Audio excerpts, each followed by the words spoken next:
Hello everyone and welcome to my little winter wonderland. Today we're going to be talking about the Geek Vape Flint Kit, and this is going to be a quick one, but I'll tell you what, I've been vaping this for probably 4 weeks now, and I can't tell you how excited I am to explain why it's good. This has actually taken the place of all my other pod systems with the exception of, a few of the classics, etc. But I want to break this down as simply as I can for you as to why I like it. And some of them are just silly, but you'll have to just bear with me, okay? All right.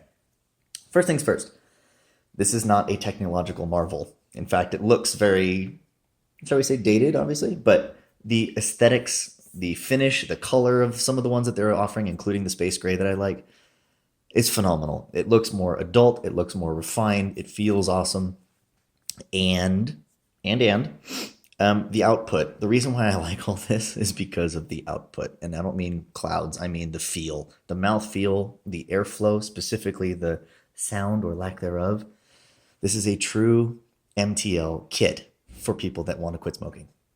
And even though that's not me, I love the mouthfeel on this, the flavor, the heat, all that fun stuff, the lack of noise.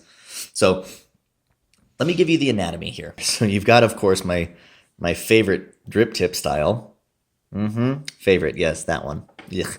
I hate these things, but it's okay. I've actually grown to be okay with this one. If I had my choice, it would be something else.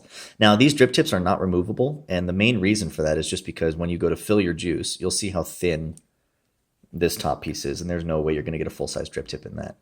And they've done this for probably a couple reasons. One is they wanted to keep it kind of controlled in the sense that they have this inner chamber in the drip tip itself that I believe absolutely helps mitigate some of the turbulent air feel and obviously highlight some of the flavors as well. We did this with other tanks back in the day where you have, a shrinking and an opening of inner chambers by the time it gets to the drip tip. And this really does sort of help increase flavor. So I know why they did it. I just don't like the shape. It's just me. You've got a really clear indication of where the slide top is. It does slide easily. I will say on the way back, you've really got to commit to pushing it. And you can actually hear it click if you listen close enough. That. So on mine, I bring it out of my pocket and oftentimes it's right there. You can see there's just a teeny bit hanging out, so keeping it shut. I haven't had any leaking issues, and that's something that's really rare for especially tiny little pods like that, or not pods, tiny little coils like this. This is a 1.6 ohm coil, and at the smallest opening airflow, or smallest airflow opening, excuse me, there's absolutely no sound, and it is a true MTL hit, and let me show you that.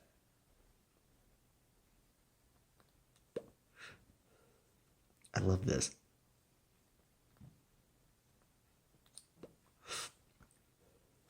So that's a true MTL hit, in my opinion. You may disagree, and that's fine. But you'll notice there's no turbulence, there's no sound flipping back and forth, there's no, even on the second biggest airflow, and there's no flooding, there's no leakage, and you're kind of pulling on an MTL, right? Anytime you do this, it's going to be a tighter, restrictive hit. But a lot of those coils are actually truly designed for a slightly more restrictive direct to lung hit or a looser MTL. So when you tighten them all the way down and start doing that draw, you end up pulling a ton of juice in to flood it. This doesn't happen, okay? Huge pro in my opinion. This is one of the reasons why I love it. The flavor, everything is designed for the MTL. And as you incrementally click up through those airflow choices, each one is, as I mentioned, an increment, but it's an increment that is intentional. So, for example, the smallest one, as you saw, is very MTL. It's not going to like strain your neck muscles, but there is definitely a true MTL hit out of that. And you can do the same hit all the way up through the third largest hole. And even though it's more loose, it's still the same hit. And the last two holes, the largest of them, are technically a very, very restricted direct to lung hit. But each hole is an incremental increase. And I love this. Normally, you experience a really, really tight sized air hole. And by the time you go to the next one, you're already, way over here, for example, where the Geek Vape crew have probably done their research on this, and I must applaud them because each hole is very much like in incremental steps. Yes, you can throttle each hole itself by sliding the airflow back and forth, but the way I like it is just straight on exactly how they've got them, and I prefer kind of the bottom three for me. The coils on this are awesome. You get about a juice fill or a tank full per battery life. It is just a direct output, push button, nice clicky button. And I do like the button. It is big and it's huge on this kit, but it makes it very easy to kind of locate. And of course, this divot in the airflow also has where you can register your thumb, for that sort of a thing. I like this so much so that I bring it with me everywhere, and I actually bring it with me more than some of my other pods. And that's the reason for this video, is because I know I'm known as like Cloud Chaser, JayBo, and all this stuff, but truly, this is something worth showing to you. And at least if you have friends that are trying to quit smoking or want a starter kit or what have you, this would be what I would recommend. And in fact, this is what I have recommended to a couple of close people around here since I've been home. Enough of all that. Here's the thing. It is a one-piece construction on the bottom. Nobody does this. I like this just because of the aesthetics of it, but you can see how this top piece here is pressed in. You've got your USB, you've got your indication light there, especially if you double tap, it'll tell you your battery, okay? But this whole bottom end is all one piece, and they've saved all of the markings, all of the information for the top, and of course the information on the top, bottom of the atomizer. So when these two things are together, it just looks seamless, clean. The Geek Vape logo is kind of, ghosted, I guess, and you can only see it in certain light. And I just love that aesthetic. And they've sort of done this like pattern on the button itself so that it catches light in different ways. Just something to make it look a little bit more refined. These are such simple little deals. But the one gripe I have about this, if I had to pick one, is just that because I love the hit so much, I notice it change when the battery life drops. And because this is a direct output device, it's going to happen. It's something you're going to have to deal with, but I just notice it so much. You can see we're at 3.5. A few minutes ago, I was at 3.6, just taking a few hits. So each one does drop incrementally. And by the time you get down to about that like 3.3 range, even though it's not dead, for me, it's just not the same, and I end up charging it. So that's probably my only real, critique, I guess, is just that the battery curve is a diminishing return. Absolutely love it like 70-80% of the time, but when you get into that kind of last 20% of your battery life, it just, for me, it's not what I want. It is what it is. Now, I'm not sure if I mentioned the coils on this are compatible with one of the Aspire tanks, which is awesome, especially because coils being slightly hard to find these days. But the other beautiful thing is I've been vaping this coil for almost a month. Not quite a month. It's been like 3 and a bit weeks, to be honest. But it is such that I've gone through several tank fills. Actually, I can't remember, probably like 7 or 8 easy.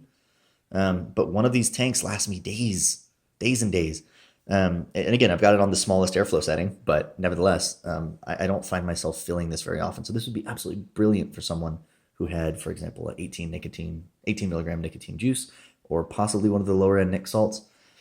I feel like this could very easily make a divot in some of the pod market, because I know there's many people out there that don't want to be vaping, let's be honest, a flash drive. So this does look a little bit more refined, a little bit more adult, and obviously the performance and the flavor on this is phenomenal. So this was something I wanted to show you. And again, I know I'm not Mr. Pod review guy, but this was so good that it actually took place from some of my other kits. And as far as a daily goes, I prefer this almost. I still have, don't get me wrong, I still have all my, all my squonks, and of course my little Relo over there, my tanks and things. I've got the new, by the way. I still love that tank as well if I want clouds, but this does take the place for everything else in my life as far as vaping needs goes. So yeah, that was it. Just wanted to give you that. Thank you for watching. Everyone have a wonderful weekend if you haven't already, or what's left of it anyways. And please don't forget to subscribe, comment, like, share, all of those things. Get the bell on. Yeah, get the bell on. And yeah, I believe you can find this one online. I'll post a couple links down below where you can purchase it. If you have somebody who's still kind of struggling through that New Year's resolution thing, I think this might push them over the limit, just because it isn't your standard pod. So thank you guys for watching again. Talk to you soon. Bye.